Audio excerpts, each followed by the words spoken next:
Welcome to Duke's United show, and it's Let's Talk United week 36.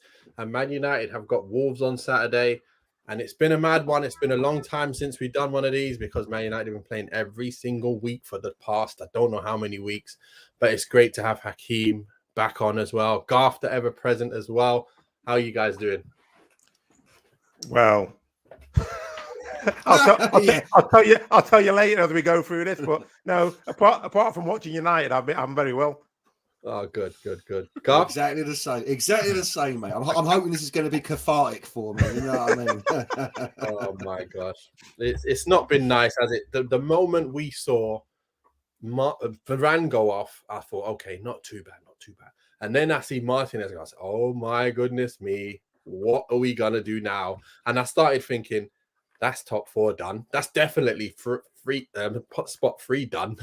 I hope we still can get over the line for top 4. But man, hey, squeaky bum time. Seriously, I don't know, man.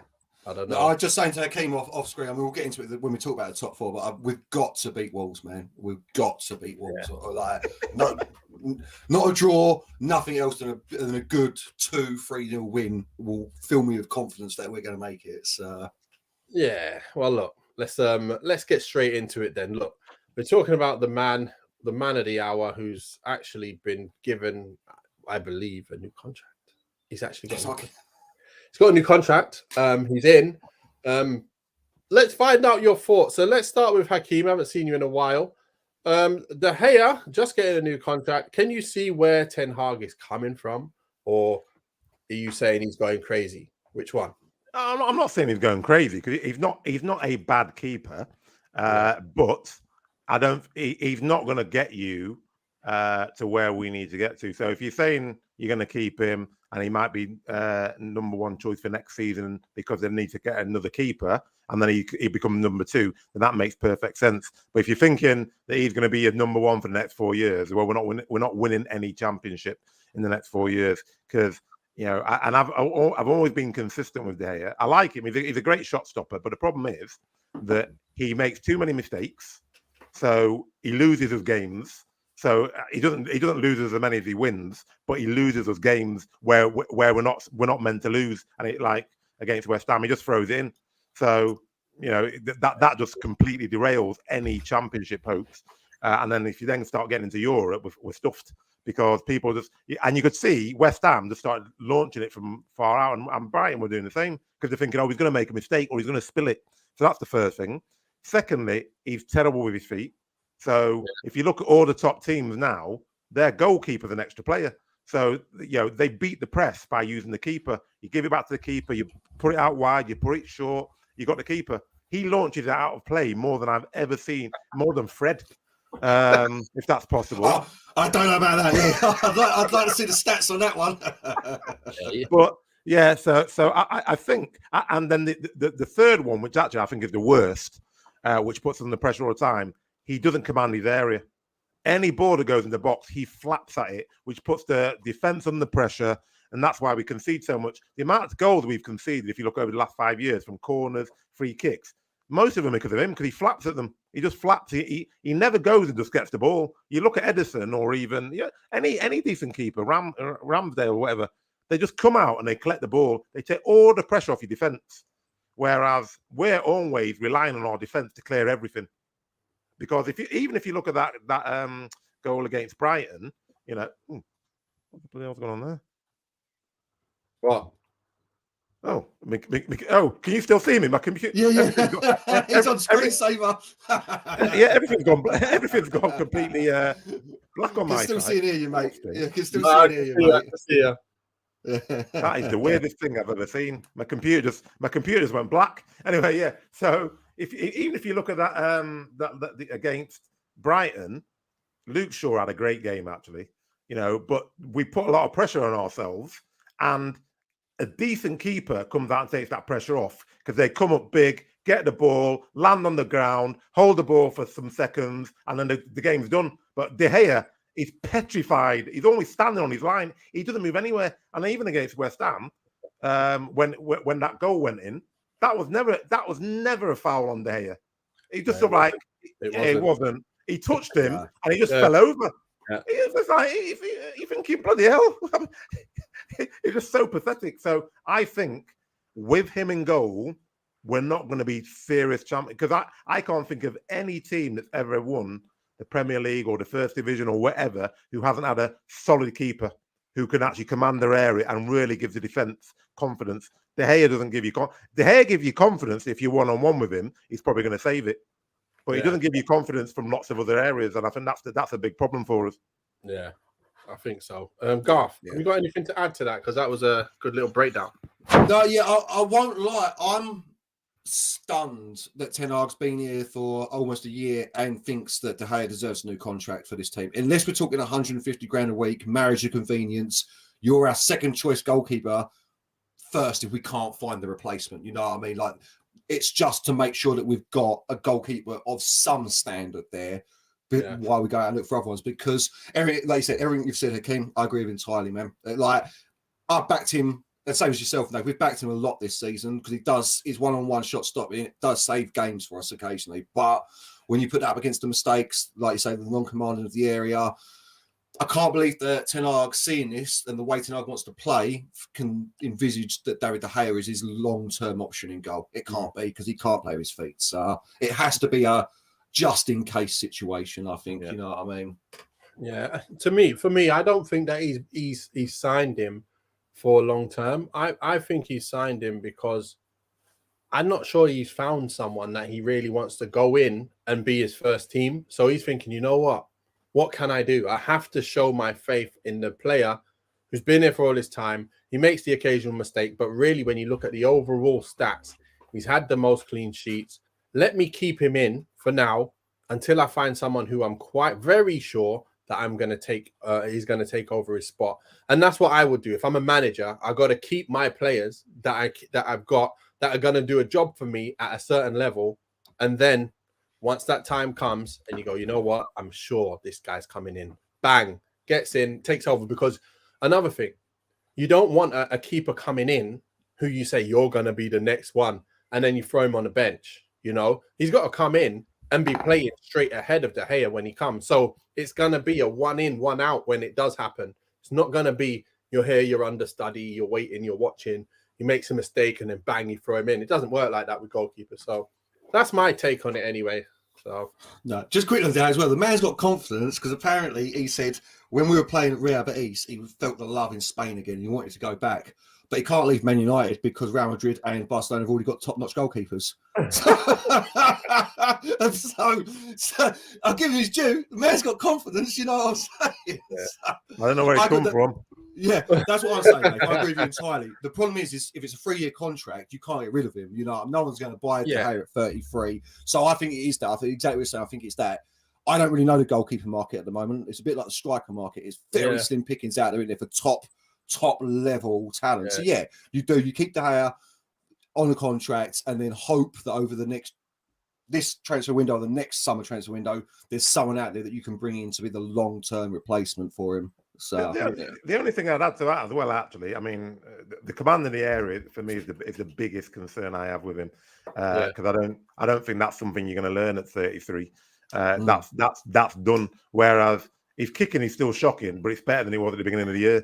So he's obviously been working. He's obviously been working on it, because there's probably about 4 or 5 games where I've seen him execute some decent long range passes. Where I thought, bloody hell, is that De Gea? So he can obviously improve that. But the commanding of the area is what really worries me, because our defenders aren't good enough to compensate for his lack of command. Yeah, you come to think of it, when you're talking about his ability to play football, he does look very uncomfortable as a player. You know, you see that in him. We've all seen that in him for sure. So that's something you see. It's like I look at him, I call him like, it reminds me, it's not like he is him, but he reminds me of Krusty the Clown, you know, like he's just like a bit clumsy, just walking around with his hands bigger than normal. Like, you know, it's not. Oh, dear.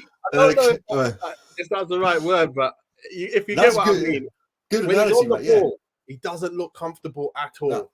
And you know, I need him to look comfortable. And he's never gonna get that. You don't get that overnight. You don't get that over a period of time. You're just either comfortable or you're not. And he ain't comfortable. I can see he's not comfortable. It's that simple. So, you know, if we are gonna play that kind of football, he is gonna have to go. Simple as that, because we can't continue playing this kind of football. And there's other players in the team who obviously are going to have to move on as well for us to start playing that controlling football that we want. But look, he's here to stay for a bit longer. And look, as long as he continues to have clean sheets, the amount, and saves us the times when he does, then I'm all right, because every keeper makes stupid mistakes. And even, I know ours seem a bit worse, but you know, we've seen these players with their feet give goals away as well. So, you know, it kind of swings in roundabouts as well. But again, I still rather someone with good feet. You know, I don't know. I know you're saying, Dave, but it's the compounding of everything on top of each other. The ability not to play with his feet, like Hakeem says, the inability to command the area, to come out for the ball. It's everything. I still rate him as a shot stopper. You know, I mean, like exactly the same. You've got to stick with him, because I don't know what's out there until you find. You know, I mean, Black. I don't know how good he is. I don't really know how good these keepers. Diego Costa does not fill me with confidence. Yeah, it's same with that Raya as well. The span, like, they could be their feet, but their shot stopping is so much worse than De Gea. Like, where's the line? Yeah, but no, exactly the same, man. Exactly. It's a tough one. But look, let's move on to top four. Top four. There was a time when we was thinking that it's possible to even get close to winning the league. There's a little thought of it at a time, at one point in this season. I don't know where that came from. I don't know. It weren't me, that's for sure. Was it? No, I didn't say nothing. If it was me, I've totally lost all recollection of that. But before we carry on, we got a little curler's little comment here. He says, United top four is a worry. The VAR calls in the last 5 Liverpool games have meant top 4 is a real concern. Added to that, our sudden drop in form worries me. So let's take a look at the league table, because it's not a pretty sight right now. Manchester United, who's been doing this work here? Manchester United here in 4th position, looking to try and move up into 3rd, it looks like, but it's not happening. They're 2 points off. Newcastle, I think they'll probably finish on more points than us, but we have got 2 home games, I think. And then we if we can win our home games, we'll be all right. But look, Liverpool, 1 game. We've got a game in hand on them, but it's just 1 point off. And look how they are on form. 5 out of the last 5, and I'm sure it's 7 out of 7. Isn't it 7 out of 7? No, it's 6 out of 7. 6 out of 7. 6 wins in a row. They haven't lost in 8 though in the Premier League. 2 draws, 6 wins. Yeah, so they're bang on form. They're on fire. They're on form. They're on fire. And I don't know, man. I don't know, but I do feel. Let me find out from you guys first, anyway. Hakeem, what you got? What you got for me on this top 4? Well, I'm trying to pick positives out of the wreckage, to be honest. So the first positive is Liverpool are kind of on form. If you actually look at a lot of the games, they've been scraping wins. They've not been doing what they used to do, like banging people and smashing people. You know, they're getting draws and then just getting a scummy, you know, goal in the last minute. So they could still come unstuck. So that's the first thing. Yeah. And I think, as you said, because we've got 2 home games, I'm hoping that will give us confidence. But our away form is so poor that really we need 3 wins. If we get 3 wins, then we find it's over. Yeah, it's over. But at the moment, so I'm hoping that the 2 home games get us a bit of confidence. But Wolves is just one of those teams that I never have confidence against, because they always seem to do something for us. Yeah. So I'm not feeling that positive. And I think, if, as Garf said, if we don't win against Wolves, I don't think we'll get top 4. That's it. Yeah, I don't think we'll get top 4. So I think Wolves is the key game, because the Wolves will show what our mentality is like. Because if we come back and we smash Wolves, then you know, all right, Ten Hag's got into them. He's got them playing again. Because actually, although we've just been speaking about De Gea, the biggest issue is we're not scoring goals. Because just about De Gea conceded 1 goal, all right, and that's what lost us in the end. But actually, we had loads of chances. If we put away our chances, we'd have won about 4 or 5-1, no problem. Everyone's forgotten about De Gea, but we're not controlling games anymore, and we're not scoring goals. Because we're getting so many. Brighton, we had loads of chances. West Ham, we had loads of chances, and that's a bigger concern for me than anything actually. And that's why I'm concerned about top four, less about even midfield or defense or anything. We're just not scoring goals. So if you don't score goals, you can't win matches. It's that simple. Yeah. And we've just gone off the boil. So yeah, I am. Ask me again after Wolves, but at the moment I'm sort of like 5 out of 10. We'll get it.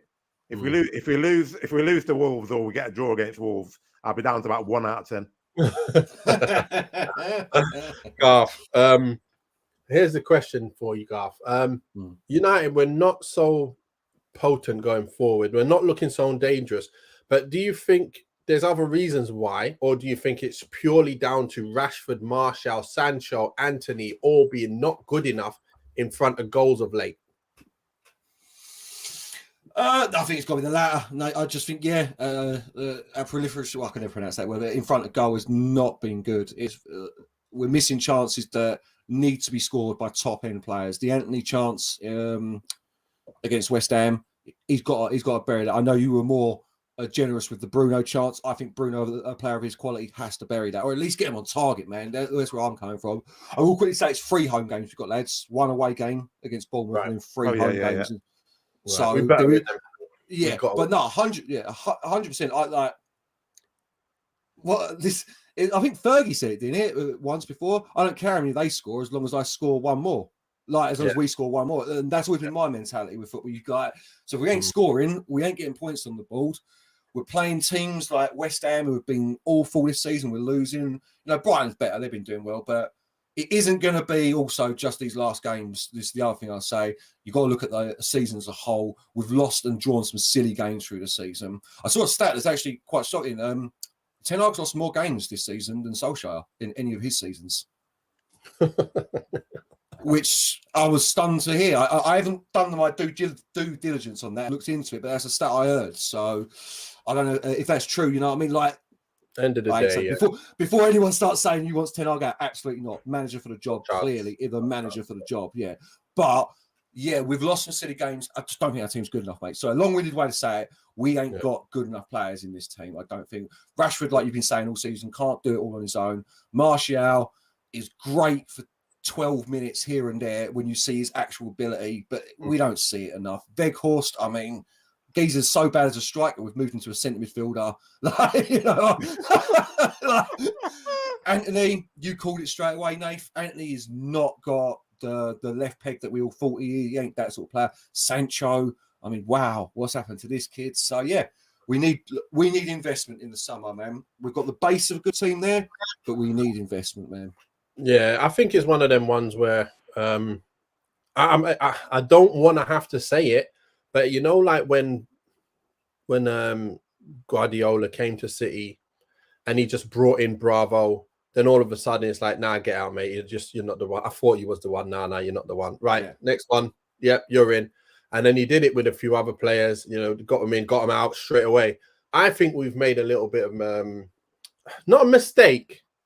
Because not a mistake, but I think like we've brought these players in expecting them to do what these other top guys are doing, but they can't do it.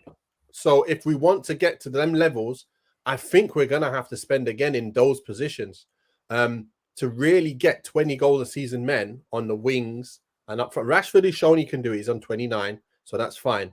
But Anthony, I can't see ever doing that. And Sancho, I don't think this is the football for him at all. I think if Bellingham did come, it might be a difference. You might start seeing that direct football, the vertical football. But apart from that, I don't see it happening. I really can't see it happening. And that's why we're struggling. And like you say, when the players that we brought in are not playing, or one of those players are not playing, it makes such a difference to our team because they are the integral parts that make us the better team that we are. So we're back to that same old team as last year. The minute we miss a Casemiro, the minute we miss a Martinez, in terms of what Martinez brings going forward, I think when he gets on the ball, his timing of starting off plays is very much missed. At least now, though, we've got a team that can defend properly, Shaw and Lindelof, where we can actually feel comfortable defending. But if you get Maguire in there, then you're not comfortable defending or progressing the ball. So at least we're one step off, being able to do the job. So yeah, I like that. But again, you're right. You guys have hit a nail on the head. We just don't have clinical enough players up front. Like their ability levels to be clinical at the levels we need. I don't think it's there. I don't think it's gonna be there. Unfortunately, we'll have to buy in the summer. And that's coming up later. But then go on. No, go on. Can you go, mate? Go.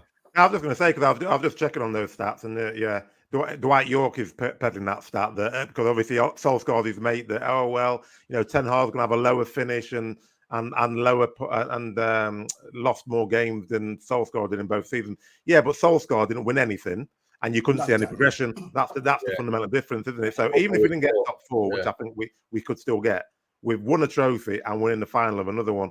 And so I think that's the fundamental difference. And you've seen a significant improvement in a lot of the players, Wan-Bissaka being one, Luke Shaw being another. He's brought some good quality players in. I can't think of, Bruno, obviously, but apart from Bruno, I can't think of anyone that Solskjaer brought in that you're thinking, oh yeah, I'm glad he brought him in. And you couldn't see a change in mentality either. It's all about the mentality, I think. And you can see a progression with Ten Hag. You just couldn't see anything with Solskjaer at all. He's just like, he reminded me of Kevin Keegan. Yeah, go out and play, boys. Go out and play, enjoy yourself, express yourself. You're all good players. Go and do it. No, but why are you not doing it? Work hard, come on. Yeah, exactly. That's all he had in his locker. Yeah. Garf, what was you saying? What was you going to say? I wanted to, because I didn't answer either. I'm very worried about top four. I don't think we make it. But where are you settling on that, Nath? Do you think we've got it? Do you think we're going to do it or not? Not if we win games. Right now, how are you feeling? Right now, the way I'm thinking is we can do it because we've got the 3 home games. It's possible. So I'm erring towards the side of it's going to happen, but it's going to come down to like either the second to last game or the last game where we have to get something from the game or hope Liverpool don't do something. Liverpool may have one more hash in their locker. So that might be the get out of jail card. So where we might lose, they may actually get a loss out of all of these games. And they are still capable of winning all the games from now to the end. And I just don't think we're going to do that. I think we're definitely not going to do that. I think the most points we can have from the last 4 is I think we can get 2 wins and a draw. And that's it out of the last 4. I think we're going to lose 1, draw 1, and win 2. Is that enough? We'll wait and see. Because I think you need more than 7 points. Am I right? Let's take a quick double look at that. If Liverpool win all theirs, they'd beat us by 1 point because they've got 3 games, haven't they? So they'd get 9 points. We're already a point ahead of them. If we only get 7 points, So I'm saying. I hope it works out because I really can't see us beating everybody. You know what them teams down near the bottom are like. When they really need to win, they come and pull out some mad energy out of nowhere. And we need to be able to handle that. And if we had our players, we'll be able to handle it and we would beat them easily. But we ain't got our players and it makes a difference. Like you can't be playing good football for 10, 15 minutes in a game and then you can't get back in the game and you can't control West Ham. You can't control West Ham.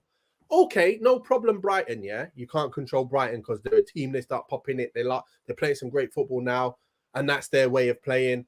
And our way is more counter-attack, whatever. But when are we going to control a team in and around 6th, 7th, and 8th? When are we going to do that? That's what we need to do from now on. That's the next bit. Well, we haven't beaten a team away that's in the top 12, have we, all season? No. I know that's definite, Yeah, Curlers is bringing up quite a few messages. So I'm going to read them all. United, the top 3 is a worry. We've seen that one. In defense of David De Gea, with 2 quality centre-backs in front of him, the mistakes are much lesser when when Man United lose both Varane and Martinez. De Gea looks like Bambi on ice. Pretty true. But Liverpool have got huge VAR calls that has given them the win in the last 5. It's something else because they have not deserved to win those games. Just quickly, I haven't seen this. Have they really got the proper rub of the green with some VAR decisions? I haven't seen it myself, to be fair. Hakeem, you ain't seen it either, no? No. I try not to watch any Liverpool games, to be honest. I was going to say, we're all proper Man United fans here. We don't watch Liverpool, you mad? In defense of Ten Hag, the injuries have derailed our form at the run-in. Rashford has been the only United striker all season. We need to have more options in all areas. 100%. For me, player attitudes, concern are a worry. West Ham game was a serious slap in the face because not running for 86 minutes and then decided to play on it. You know what? I do want to mention this. I think it's just the players don't have them players on the pitch to make them things happen. I really think they're trying. I really do. But the difference that Martinez makes in setting up plays, I'm not just saying it, it makes a massive difference to the midfielders getting it with time and then being able to play it to the forwards with time. And we get a lot more going. And that's what happens. And when you miss a Casemiro, it's the same. Martinez finds someone, but then that next movement to the next phase is not there. So you got to have, that's why people say the importance of a spine in a team is the most important. That's your defender, your goalkeeper, your centre-backs, your midfield, and your attack. All that line, the spine, has to be top-notch. Then you can work off them. Fitz says, evening, gentlemen. My boy that I grew up with. That's who he is. Yes, Fitz. Good to hear from you. But right then, let's talk about the FA Cup. This little game here. It's not the best picture, and that's not even the best picture either. So, Man United have got City in the cup final. I'll tell you what I think after you guys, if you want. Or do you want me to go first? I don't know. Do you want me to go first? Or you want me to wait? You're the host, Nate. You're the host, mate. Go on. You take made it away. Look, mate, take it away. I'm going to tell you now. United could be in for a pumping in the final. And I got a feeling we could be getting pumped. Because if Martinez is not back, he's definitely not going to be match fit. And if he's not back, we're not going to be able to play the football we want. And other teams that are West Ham and these guys are running all over us. Imagine what City are going to do. I hope I'm wrong. I really do. But I really do think we're in for a little bit of a toasting. And we just got to enjoy the occasion before the whistle blows and then just close our eyes and just hope we get the win and City play some bad football and we get some goals. If we can get the first goal and hang on to something, still, I don't think he'll even win if we get the first goal. So, yeah, that's my thoughts. And I'm a United supporter. And I'm saying it clean, straight, with just what my heart is telling me. I want it to not be that. What not what my heart. What my head is telling me. My heart wants to win, but my head is telling me we're getting wrapped. We're getting ripped to shreds. Garf, what are you telling me? I don't know. FA Cup final. I know where you're coming from and I agree with everything you said. Yeah, if we play like we've played in other games, I can see them a pumping. But it's the FA Cup final, isn't it? If these boys can't get themselves up for a final against City, first ever Manchester derby FA Cup final, I think then serious questions need to be asked. I know you're saying about the trying, but serious questions need to be asked about their mentality. I'm still hopeful I still think we can do it. I really do, even without Varane or Martinez. We've beaten Man City before with Maguire and Lindelof at the back under Solskjaer in these circumstances. Obviously, they didn't have Haaland. But yeah, I know you're coming from Man City, that Real Madrid game. If the Madrid team of that can't do them, what chance do we have really? But my heart and my I don't use my head. Nathan. It's nothing but heart when it comes to football, mate. So yeah, 4-0 Man United, like the '94 FA Cup final against Chelsea. That's what I'm going. 2 penalties. What was your thinking of? No, listen, it's going to be a horrific game. It's going to be really tough. If what you're saying about the first goal does stack, because if they score the first goal early, 15 minutes or less, we're in serious drama trouble. Whereas if we score the first goal, I don't know, maybe we can hold on. Maybe we can take them to penalties, beat them on penalties.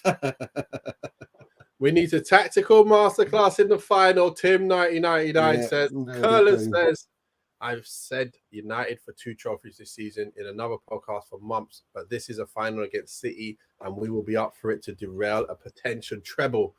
I hope so. I really hope so, man. Hakeem, have you got some positivity in the air for us? Because I'm not positive. I'm afraid not. Don't come here looking for positivity, mate. you two are negative Nellies, I believe. Is that a slight dig at somebody? You know? Couldn't be further from the truth, that Nathan. No, I mean, my head tells me exactly what you said. We're going to get pumped because Manchester City, virtually I can't think of any position where we're better than them. And not only are they better than us in every position, they've got strength in depth, and they play better football than us at the moment. My heart, however, with an FA Cup final, tells me, yeah, we're going to win.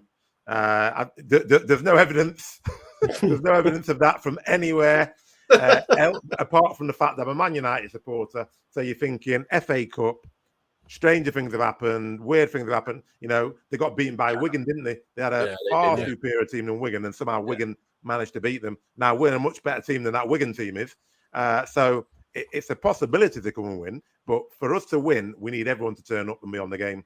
Because I was actually thinking about what you're saying before. One of the topics that we need to have next time is, has Casemiro cost us the top 4? Because for a top quality player like that to be out for 8 games, because then when you come, every time you come back, you're not the same.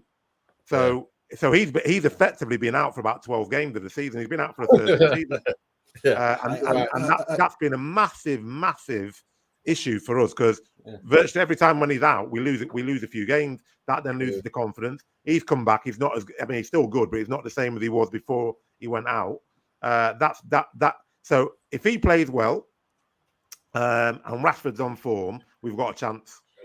But if Rashford's not firing, because Rashford's been hitting the keeper for virtually every shot, you're thinking just put either side of him. He's just lashing at everything. So we need him on form. We need Anthony to pull out one of his wonder goals, and you need Casemiro controlling the midfield. If you can do that, we got a chance. Okay, I just want to say, mate, I agree with you entirely. I've had this conversation privately, ain't I, Nathan, about Casemiro, because I think it's more than 8 games. I think that might just be the league in general. I think he actually has been suspended for 10 or more games this season with all the suspensions. Yeah, not just that. You think about the games where he had to come off because of the red card, which we haven't won as well. But it's not just a suspension afterwards.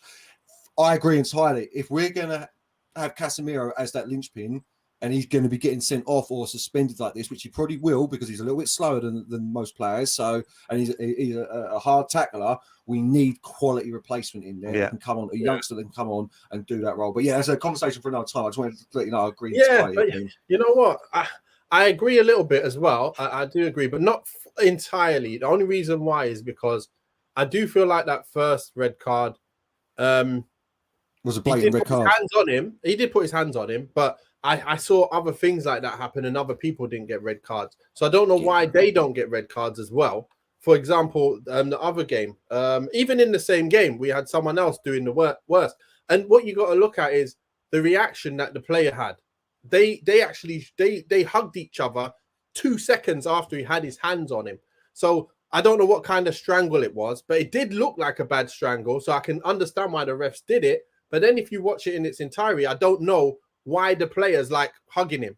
So if someone's strangling you, you don't hug him straight after at the time, and don't do anything. He's had his hands down. It wasn't like he was squashing his neck or anything. So I don't know why. I do know why at the end of the day. But the second one, again, when he took with the foul, he won the ball and then it slipped over the ball and it touched the player.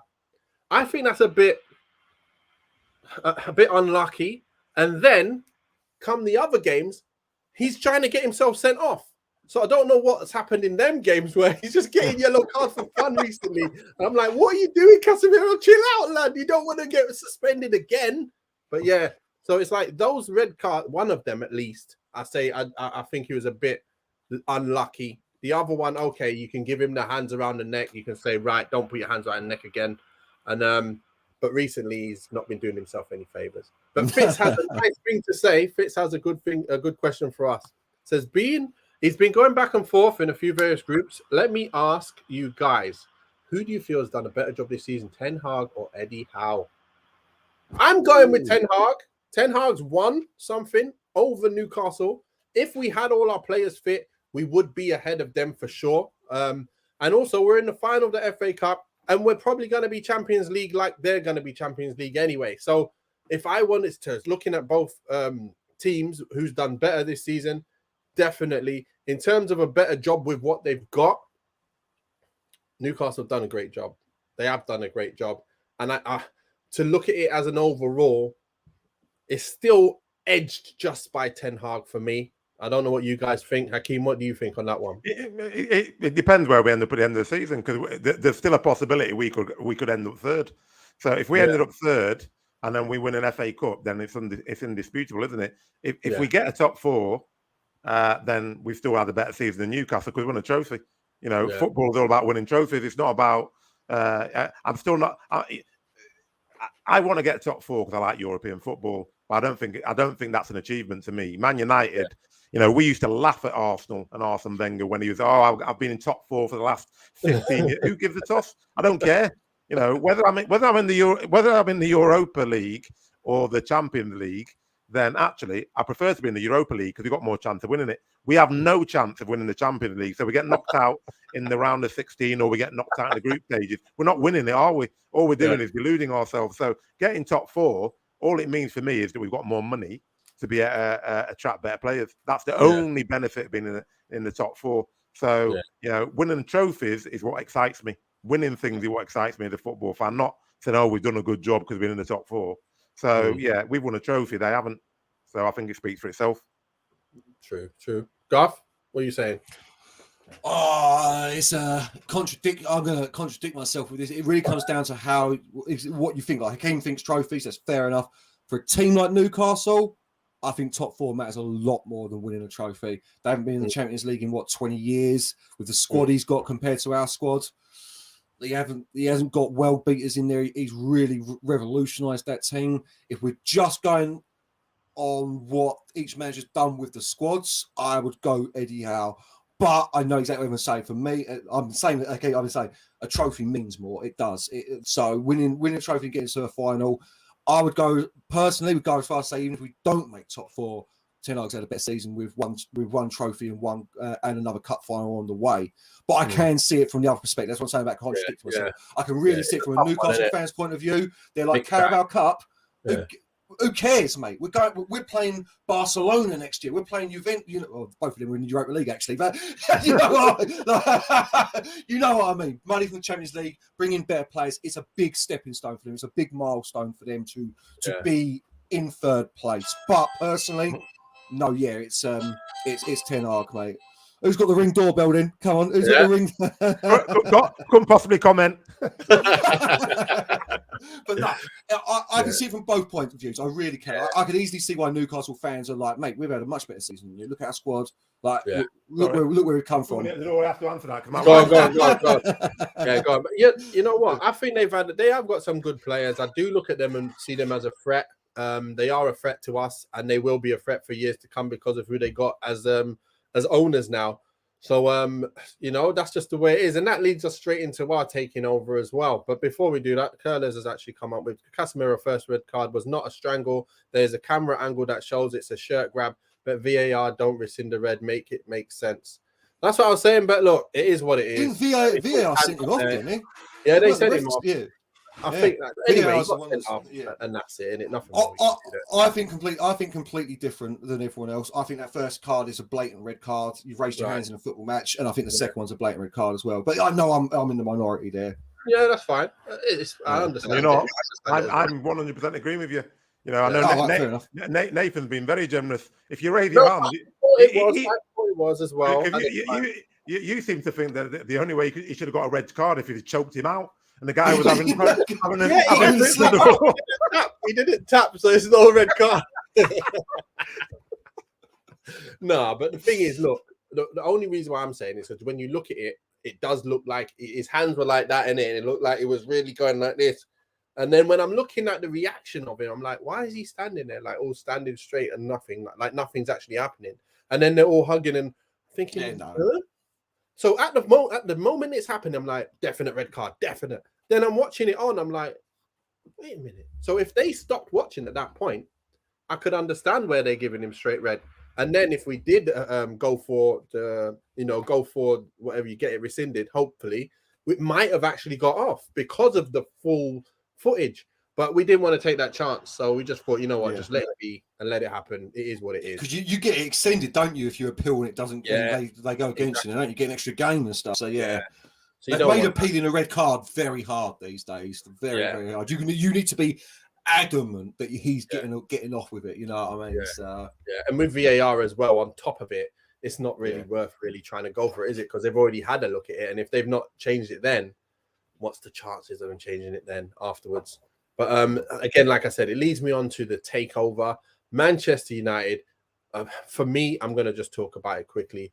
All I see is Sheikh Jassim. I can't see anybody else. I ain't looking at no one else. All I want to see is this guy coming in, taking over, making Man United Stadium better, all around better, getting rid of our debt and buying who we want and giving Ten Hag a war chest of unlimited money. That's what I want to see. A cheating championship manager go in the background, put it to 99,99999 and go, who do you want, son? Yeah, debt's cleared. No debts whatsoever. That's what I want to see. And it's killing us because end of the day, right now, if we can't get that takeover done soon as, we don't know where we stand. Eric Ten Hag cannot go and buy players that he wants. He can't do anything. We're going to sit here having to wait for the takeover to happen before we can give contracts to people like Rashford, find out what's going to happen with other players, find out who's going to come in, who we're going to have to keep because we can't buy no one else in that position. It all depends on this man. So please just hurry up, Glazers, and get yourselves out of there and get in the big boys. Get in the big boys who can now compete with the Man Cities, the Newcastles, the stupid Chelsea who are wasting all their money down the shops. I don't know what they're playing at. But anyway, Michael O says, it was in our hands. We could have cemented fourth, but lack of complacency. Complacency. Still need a spine in that team. Goalkeeper, centre-back, midfield, defence. I think that's defensive midfield. Midfield and centre forward. Exactly. Curlers says, as if you guys think the drop-off in form is due to players hearing the Glazers are staying, it seems that part said is incoming. No, I don't think, I'll answer that quickly then. I don't think the drop-off in form is due to anything to do with that.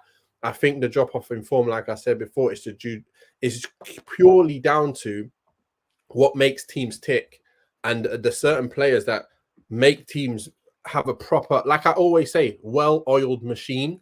That is a reason why I say that they're a well-oiled machine. Like Brighton are a well-oiled machine. They play great football and they start things from the back. You see, they invited the pressure, then they go forward in crazy numbers and they don't care. And sometimes they get battered like they did against Everton because they went forward in crazy numbers and they got countered like mad.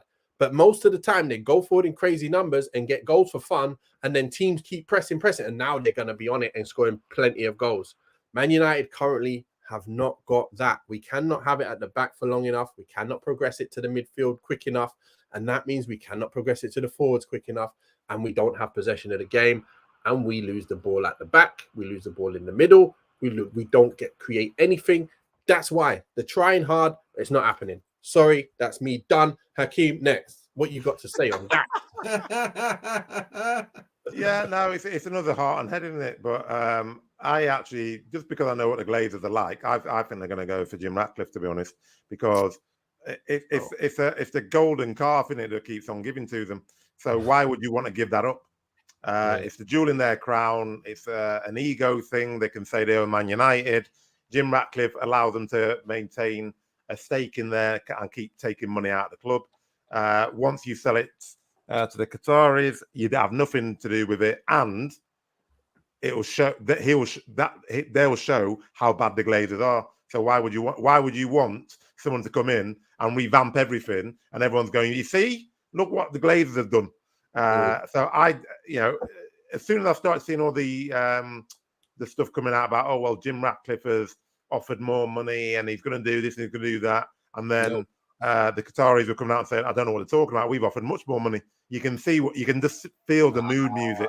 And it worries me because Jim Ratcliffe is going to saddle it with more debt.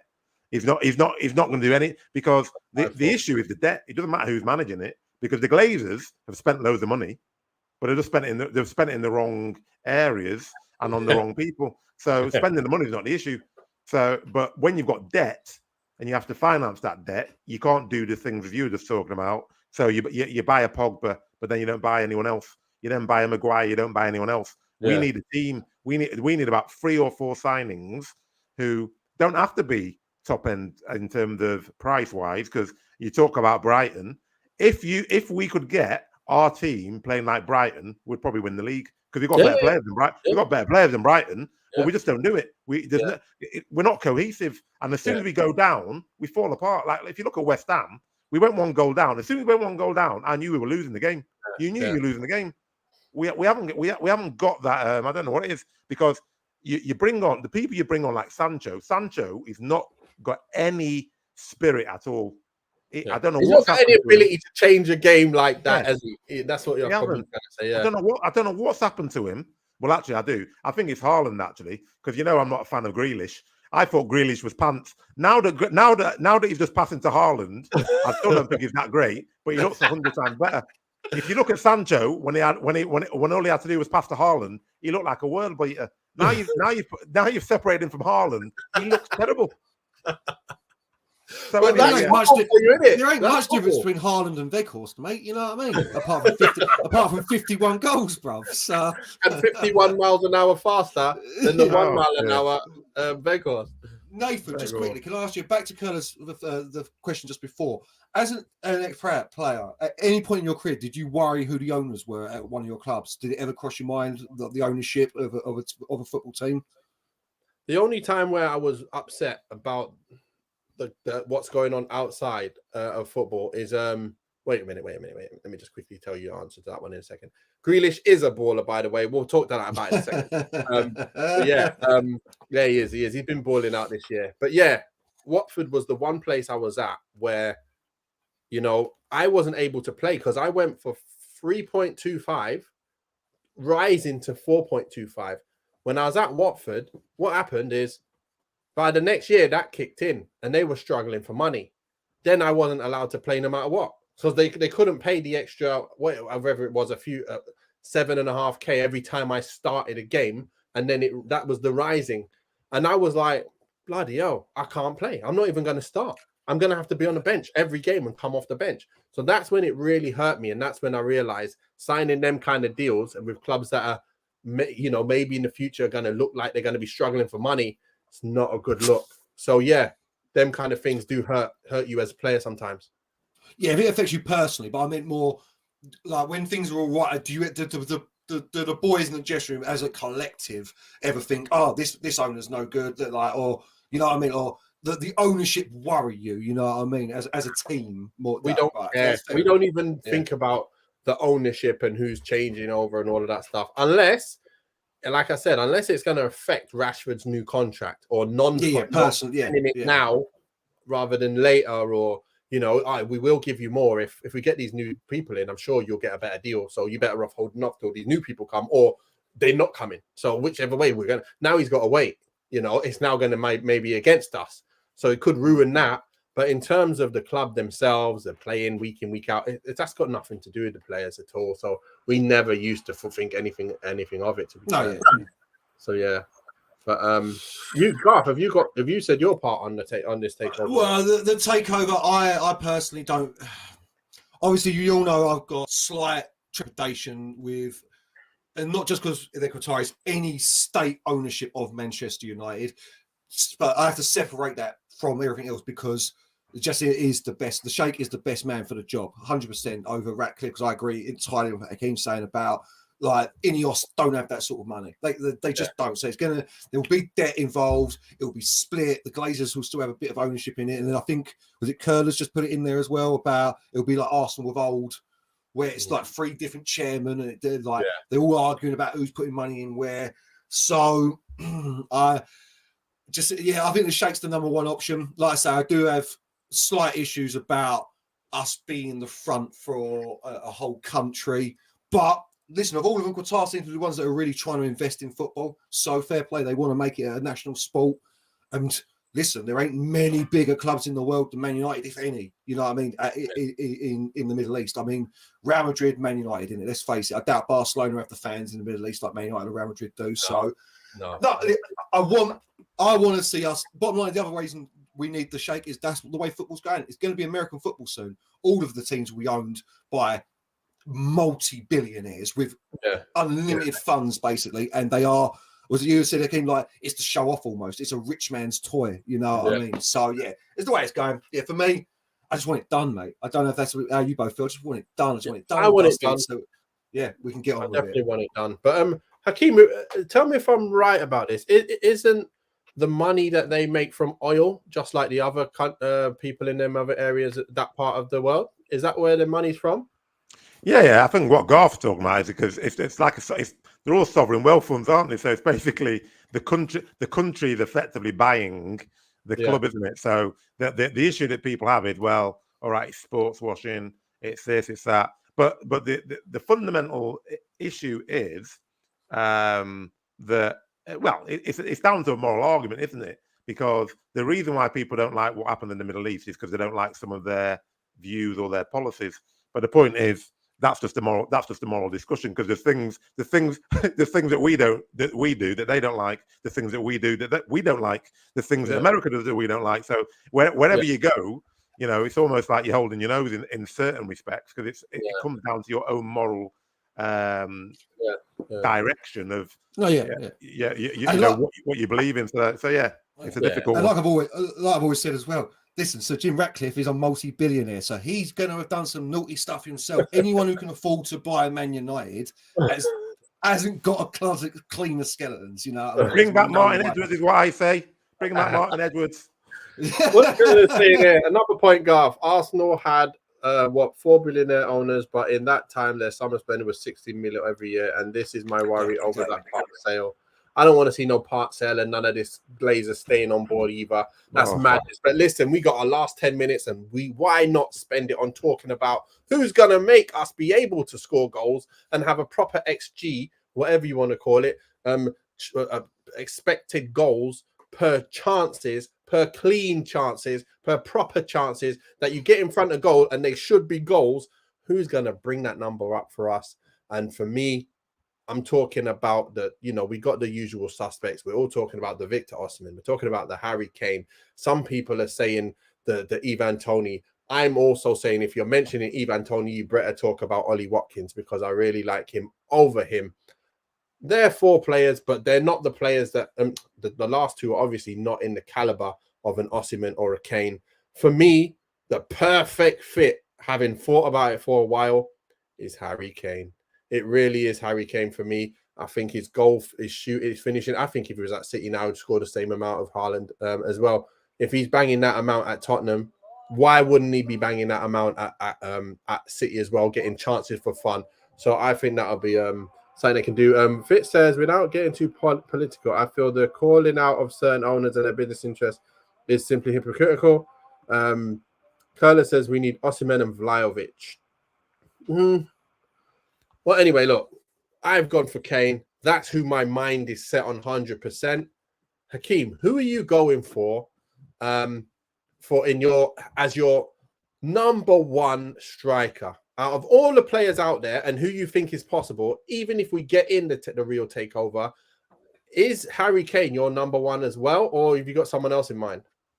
No, I think it'd be Harry Kane, because he's proven. Because everyone else, I've just seen too many flops. I've seen too many people come to the Prem, and you think they're going to be phenomenal because they're unbelievable in other leagues, and then they're completely flop. Harry Kane slots in. Not only does he slot in, he gives you so much more than just scoring goals, because he can link up the play, he can drop deep, he can play people in. He's got an eye for a pass. I think if he came, Rashford would be about 100 times better, because Rashford is trying to do absolutely everything. He's running all over the place. Once you've got Harry Kane, and actually, if I was Ten Hag, I'd just say, you stay on that penalty spot, mate. Don't move. Let everyone else do the running for you, and you just stay there to tap in the goals. Because all those shots that we're missing, Harry Kane would scored 9 out of 10 of them, and would have won all those games. Yeah, 100%. But I still think we need another person, because you'd end up relying on 2 people. If you look at, and with the exception of the likes of City, most people have several decent strikers and several options to come off the bench. We haven't got any. We've got basically, if Rashford doesn't score, we're struggling. Or Bruno pops up, and that's the big issue. You need, I think, at least 2 other strikers, because Martial, even though I know, Little Nathal thinks he's bloody God's gift to absolutely everything. That guy, I've said it I said exactly the same thing about Pogba for years, and people have finally come to my way of thinking, apart from you, Nathan. He's not going down that road again. No chance you're going to get me. And Martial's the same. There's nothing more infuriating than a person who's got so much skill but just won't put it in. Because if I look at what's that guy called at Arsenal, Jesus. Martial is 100 times better than Jesus, but Jesus puts the work in. But I mean, he can't score goals. He's got similar ability. Yeah, I'm not sure he's 100 times better. I think he's got.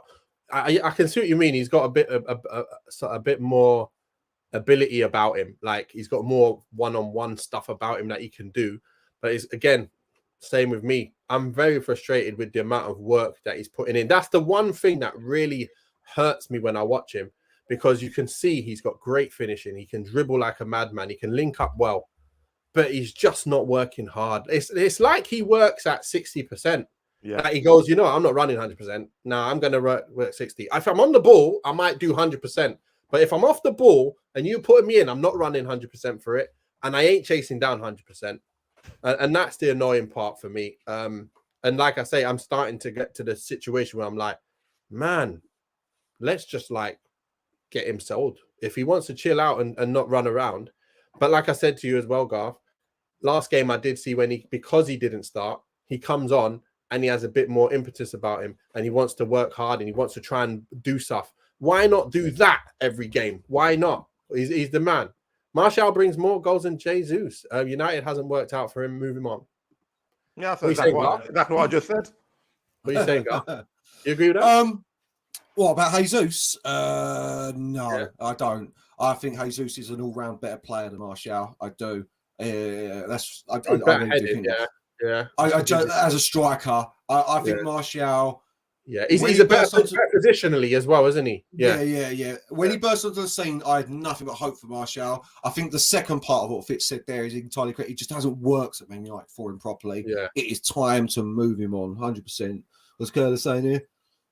He said, well said, Hakeem, the desire to run and make effort adds 10% to a player. And we have too many who don't want to run and make the effort.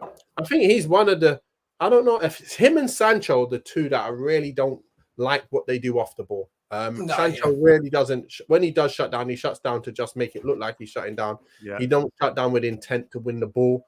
I don't like that. You can be a little Jack Russell, you know, even if you're small, go in and try and bite the lights out of this guy, bite the ankles off the players, you know, but he doesn't want to do that. And that's what also adds to his not playing well. Sometimes they don't realize if you work hard like that, win balls, crowd gets on your side, then they even give you a higher stat ratings when you even finish the game. They're like, he worked his socks off today, he worked hard, and then things start happening for you on the pitch. You make your own chance, you make your own luck, as they say. It's not luck, but you know what I mean. You make your own opportunity by working that extra hard. So yeah, I don't know. But can I just bring back, because back to Harry Kane, this one from Curtis, because I used to think like this Curtis myself. Yeah. Harry Kane will be 30 if we sign him in the summer. I think he's not over 100 mil, 80 to 100 mil. The way Harry Kane plays in this system, I think you get 4 quality years out of him. Yeah. You work that at 25 mil a season, I think it's good value for Harry Kane. 100 mil or under. I was saying 80 mil, but I think if we can get Harry Kane for 90 to 100 mil this summer and get the 4 years out of him at this level, and then a couple extra like the last couple of years where he gets 10 and 15 goals a season, I do think it's good value for money, because I think he slots into this team perfectly, man. But for me personally, at the start of the season, we did fantasy transfers, didn't we? And I had Gavardiol as my number one. And my second one was Goncalo Ramos, the striker that scored the hat-trick for Portugal in the World Cup, and that's before he'd done it. And from what I'm reading, Man United are all over this kid at the moment. Is it? 90 mil, yeah, that's what I'm reading everywhere, that we're all over this kid. Everything I've seen about him is banging. But I come back to what Hakeem said. The problem is he's so untested. We need a tested player first. So get the 21-year-old in, but we need something else as well. We need a proven. And this is what Man United was always good at. You know what I mean? We're talking about the Dwight Yorks. Like we used to go out and get. Dwight Yorks scored 25 for Aston Villa. He's ours. Yeah. Luis Saha scored 24 for Fulham. He's ours. You know, but it's what we used to do. Teddy Sheringham, like, and go on and on and on. Yeah. We need to get back into that mode very quickly. 150 million for Kane and Son. Oh yes, 100%. But then where does Son play? I don't care. Stick him somewhere. No, I mean I like Son a lot, but I think you said it perfectly first, Hakeem. I think Rashford takes over that Son role for Harry Kane immediately. Like I think it improves Marcus Rashford so much having a Harry Kane, if not Harry Kane, a player of that style next to him. I really do. But yeah, I mean, who wouldn't take Son? You know what I mean? He's a bowler. Yeah. Of course. Curtis says Sancho is a worry, but given the off-the-pitch issue, as a fan, I have to give him one more season. I hope he comes good next season. If not, I said that. That's what we're saying. What were his actual off-the-pitch issues? I don't know what the off-the-pitch issues were, but all I know is he's had an on and off. He's had more an off season than an on. And just to come back to that one you mentioned as well about Kane. Again, that comes back to the takeover for me. Because look, if we're gonna have to pay more money than we expect, we can't do it without the takeover. Because then we're leaving ourselves dry for the other positions. And I'm counting on seeing. I'll tell you the names from now. I want to see Frimpong coming in.